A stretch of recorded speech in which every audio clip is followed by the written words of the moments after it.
আসসালামু আলাইকুম। আপনার জন্য আবার কি নিয়ে আসলাম? খুবই স্পেশাল কিছু কালেকশন নিয়ে আসলাম। নান্না বাটিক থ্রি পিসের নতুন কালেকশন। এই দেখেন, একদমই সফট, একদম আরামদায়ক কাপড়ের মধ্যে। সবগুলো তো খোলা পসিবল না, যেন আপনাকে একটা যেকোনো একটা কালার খুলে দেখাচ্ছি। দেখেন, সাথেই থাকেন। একদমই নতুন একটা কালেকশনের মধ্যে যার যত বেশি লাগে হিউজ পরিমাণ কোয়ান্টিটি দেওয়া যাবো। এই দেখেন, কালারটা দেখেন, একদমই সফট একটা কাপড়ের মধ্যে যারা বেস্ট কোয়ালিটি এবং হাই কোয়ালিটি কাপড়ের মধ্যে একটা বাটিক থ্রি পিস চাচ্ছেন তাদের জন্য হচ্ছে এই ভিডিওটা। এই দেখেন, থ্রি পিসটা দেখেন, এত সুন্দর একটা কালার, জাস্ট ডিজাইনটা দেখেন। পাতা প্রিন্টের মধ্যে নিজের নিচের ডিজাইনটা খুবই কালারফুলের মধ্যে পেয়ে যাবেন। ডিজাইনটা এত সুন্দর, কালার জাস্ট ওয়াও একটা কম্বিনেশনের মধ্যে।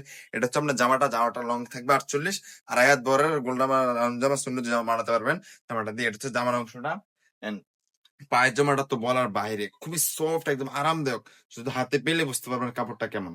এটা হচ্ছে আপনার পায়জামাটা, সরি এটা ছাতাটা, এন্ড এটা হচ্ছে ওড়নাটা। এত বড় ওড়না দেখেন, পাকা 5 হাত বা 2.5 গির ওড়না থাকবে।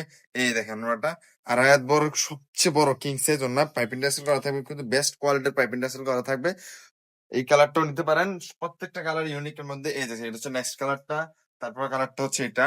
প্রত্যেকটা কালারই আপনাদেরকে দেখাচ্ছি, শর্টকাটে দেখাচ্ছি। যারা নিতে যাচ্ছেন স্ক্রিনশট দিয়ে হোয়াটসঅ্যাপ মেসেঞ্জার যোগাযোগ করতে পারবেন। এই দেখেন, এটা হচ্ছে একটা কালার, এটা হচ্ছে একটা কালার। প্রত্যেকটা কালার ইউনিক মধ্যে। এটা হচ্ছে পার্পেলের সাথে কফি, জলপাই কন্ট্রাস্টের মধ্যে। এটা হচ্ছে আপনি গ্রিনের মধ্যে একটা মাস্টার্ড কম্বিনেশনের মধ্যে। এই কালারটা খুবই সুন্দর। প্রত্যেকটা কালার ইউনিক প্যাটার্নের মধ্যে, প্রত্যেকটা কালার ইউনিক ইউনিক কালেকশনের মধ্যে। যার যত বেশি লাগে ইউজ করবেন কোয়ান্টিটি, যারা নিতে এগুলো নিতে যাচ্ছেন স্ক্রিনশট দিয়ে আমাদের হোয়াটসঅ্যাপ অথবা মেসেঞ্জার যোগাযোগ করতে হবে। যারা পাইকারি নিতে যাচ্ছেন তাদেরকেও পাইকারি নিতে পারবেন এগুলা রিজনেবল প্রাইসের মধ্যে। যারা নিতে যাচ্ছেন অবশ্যই স্ক্রিনশট দিয়ে মেসেঞ্জার যোগাযোগ করতে হবে। ভালো থাকবেন, সুস্থ থাকবেন, সবাইকে আন্তরিক ধন্যবাদ। আসসালামু আলাইকুম।